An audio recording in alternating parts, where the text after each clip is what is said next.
Thibaut Maurice writes in Master Your Emotions, when you feel good, everything seems, feels, or tastes better. You also think better thoughts. Your energy levels are higher and possibilities seem limitless. Conversely, when you're feeling depressed, everything seems dull. You have little energy and you become unmotivated. You feel stuck in a place, mentally and physically, you don't want to be, and the future looks gloomy. Although these feelings can come and go, we can still try to get unstuck and make things a little bit better. Today, let's talk about taking back control of our lives when we feel like we are stuck.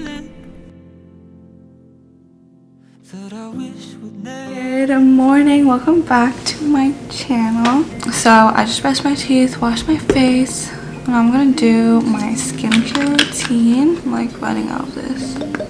I'm gonna do a lot of the things that I've been putting off for a while, such as washing my sheets, getting groceries, folding laundry, and some other things. So it is going to be a very fun and productive day today.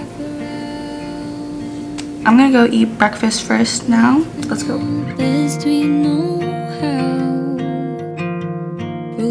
Taking back control over your life doesn't mean controlling everything. There's so many things in life that we can't control, like the actions of others, natural disasters, and the past. It's completely normal to feel anxious or stressed about these situations that are out of our control. I know it's something that I struggle with a lot. Sometimes I beat myself up mentally for saying something wrong the previous day, or I stress about a test that's already been handed in and I'm just waiting for the grade, or I find myself ruminating constantly about past mistakes and what ifs. Sometimes I wish that I could just stop caring about these aspects in order to redirect my energy to my own actions, effort, and attitude.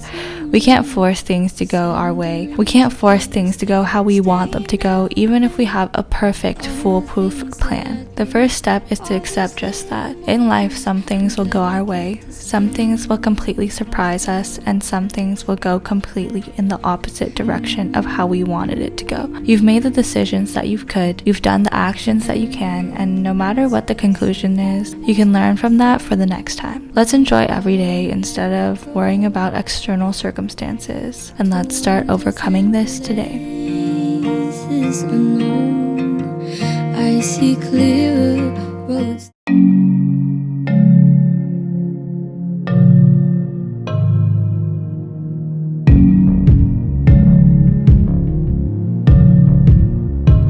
You have been criticizing yourself for years and it hasn't worked. Try approving yourself and see what happens, said Louise L. Hay. It feels good when we get complimented or praised by others. It makes our efforts and our actions feel validated and appreciated. We might feel like we need to prove our worth to others. However, sometimes when we rely too much on external validation, our feelings about our own self-worth may diminish because we aren't being explicitly told that we're doing a good job. Ultimately, external validation should be an addition to internal validation, not a replacement for it. Remember to be there for yourself. When we're opening up to another person, often we're not even looking for advice. We're looking for a shoulder to cry on, a person to tell us that what we're feeling is valid, a person to confirm that we're not over-emotional or a bad person, a person that believes in us and sees the best in us. And while it's great to hear those things from others, we have to believe in those things ourselves as well. You're the only constant in your life, the only person you know who will be there forever. Therefore, let's put the control of our own self-worth back into our own hands. When we first begin, it might feel weird to validate ourselves. Not a surprise, since our whole lives we've been conditioned by others' praise, getting good grades from school, positive feedback from coaches or teachers, and a good evaluation from our bosses. Do you like your hair? Do you like the way that you dress? Do you like who you're surrounded by? If yes, then that's amazing, and keep going. If not, then you can realize that you're going to change that aspect for yourself, not for others. Okay, I'm off to the gym now. I'm going to probably just walk on the treadmill. My legs are feeling pretty sore. I'm gonna hit my 10K step goal today, and then after that I have a French lesson. Who I used to be is now somebody new. Yeah, the best parts of me were made from loving you. One way that I've been trying to invest in myself is to improve my French speaking abilities. I've been trying to become fluent at French for a while now. Maintenant, j'essaie d'améliorer mon français parce que le Canada est un pays bilingue, alors c'est vraiment important de parler couramment les deux langues pour les emplois dans le futur. Et aussi, mon copain est pas français, alors je veux parler en français avec lui. I'm sorry, I'm so shy and I'm embarrassed because of my English accent, but I know I can't improve if I don't practice. I like Lingoda's online language school because it's so convenient to book. They have classes literally 24/7, and I'm the type of person that books super spontaneous. They have 4 different languages: German, French, English, and Spanish, and you can also filter by language level. If you want, I linked a language placement test below if you're curious to what your language level is. Prior to the lesson, I like to review the content because I don't want to be hit by any surprises and make a fool of myself during class. After the classes, the teacher provides a personalized feedback, which is so cute, and there's also homework and flashcards to self-study if you choose to. Bonjour, ça va bien, vous? Montréal. Try Lingoda for yourself with their 7-day free trial where you can take 3 group classes completely for free. If you're interested, I also have a link below for 30% off your first payment if you want to continue. Thank you to Lingoda for sponsoring today's video. Tell me where you've been, yeah.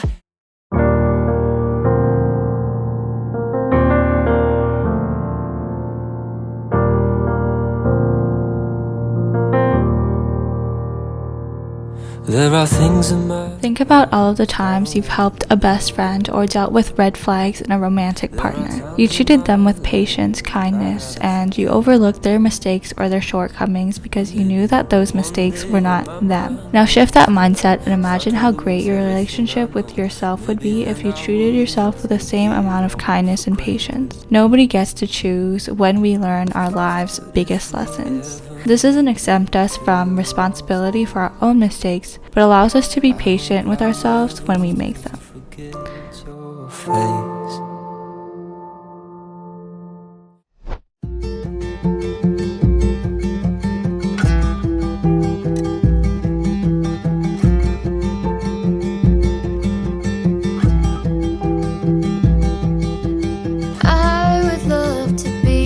The enemy of a good plan is the idea of a perfect plan.